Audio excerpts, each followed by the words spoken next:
Hi everyone, and welcome. We're now entering the final stages of the build, and we're now going to be fitting the motor, or a less exciting term, the rubber band, which will drive the propeller. So I'm just looking out my window as we start this video, and I've just noticed my neighbour dragging out the lawnmower. So that could set things back. We'll see how far we can get before the lawnmower kicks up. So anyway, the rubber band. Basically, hook it round the motor peg, which is just behind the cockpit, and offer it up to the tip of the plane there, the front tip. With mine, it worked out that the length I was after was almost exactly half the length of the entire rubber strip, so it left me with a spare. Now then, once you're happy, you've offered it up a couple of times, tie yourself a knot in the end, and they suggested putting a touch of super glue on the end, which I did, but in hindsight I'm not too sure. I wish I'd have done that. I think it eats into the rubber a tiny bit. So anyway, that's each to their own. Now I'm going to let you have a little laugh at this procedure for a few minutes, because I thought it might be a great idea to take the peg halfway out, so it was only in one hole at the back there, and then drop the band in through the nose and push it all the way down with a nice rounded wooden stake till it got in line with the peg, and then push the peg through the loop and into the hole at the other side of the fuselage.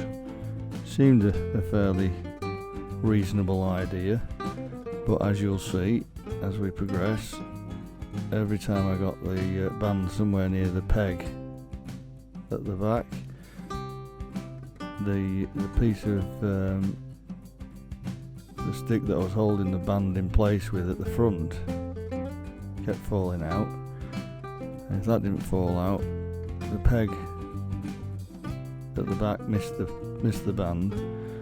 So this went on for quite a few minutes, and I'm now able to offer you an easier solution, which is probably more obvious and probably most of you have thought that anyway, is if you allow the band to drop all the way inside without worrying about the front, just get it far enough down so you can push the peg through and secure it into the other side of the fuselage, and then go into the front of the fuselage with some kind of an improvised hook the band and pull it out the front.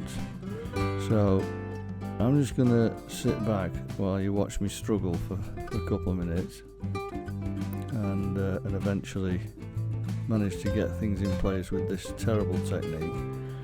So yeah, the easy answer is drop it in, put the peg through the loop, and then hook the front end of the band back out of the front of the plane with a nice little homemade hook.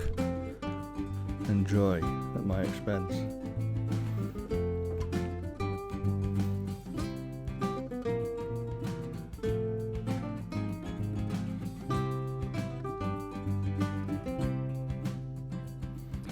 As I say, this probably will be one, if not the last video in this series, so I hope you've enjoyed it. It's been a pleasure trying it. It's a bit of an eye-opener, a bit more to this YouTubing than I thought. So if you've enjoyed it, please consider subscribing, give it a little thumbs up. I'm hoping to be back with one or two projects that I've got in mind. One is a book nook, which is essentially a wooden, almost a full-size book, but when you open it, it's like a miniature library inside. So that I'm looking forward to giving that a try. And then very shortly I'm going to set about a metalwork project where I'm going to attempt to build a 1/6 scale motocross bike from the 70s, so the old twin shocker. So if that's of interest, or you know somebody that may be interested in that, then please let them know, let them check in on my channel, and we'll go from there. We've now reached the point where the band and the propeller's in place, and it's this is how you're instructed to balance the plane. The initial balancing, there's a centre point which is pretty much bang in the centre of the fuselage, in line with the two wheel struts. Obviously it isn't going to balance without a little bit of something, so just a tiniest bit of blue tack or something like that. Obviously don't press it on too hard, otherwise you're not going to get an idea whether it's leading backwards or forwards. So a little bit of blue tack. Again, I can perhaps save you a little bit of time here. I thought once I'd got the weight somewhere near, it would be great to hide the balancing blue tack inside the fuselage itself, rather than have a big lump stuck on the underside. And I still think it's a reasonable idea, but you might be better sticking the lump on the outside of the plane till you get the balance bob on. Once you're happy that it's not going to nosedive or stall or any of the other potential problems, once your balancing weight's right, then I think it's reasonable to stick it inside there, as long as it's not going to interfere with the band or the propeller operation. I think that's reasonable. So anyway, that's each to their own. But as we approach the end of the video, I'm going to leave you with a little display of the finished plane. I think it came out pretty well. I'm quite pleased with it.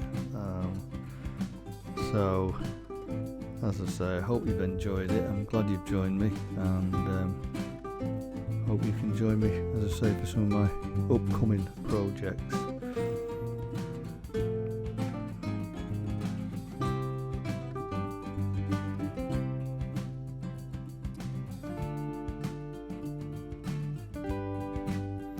Spent a bit of time there making sure this blue tack wasn't going to come free and stick to the band or the propeller hook, which it potentially could have done.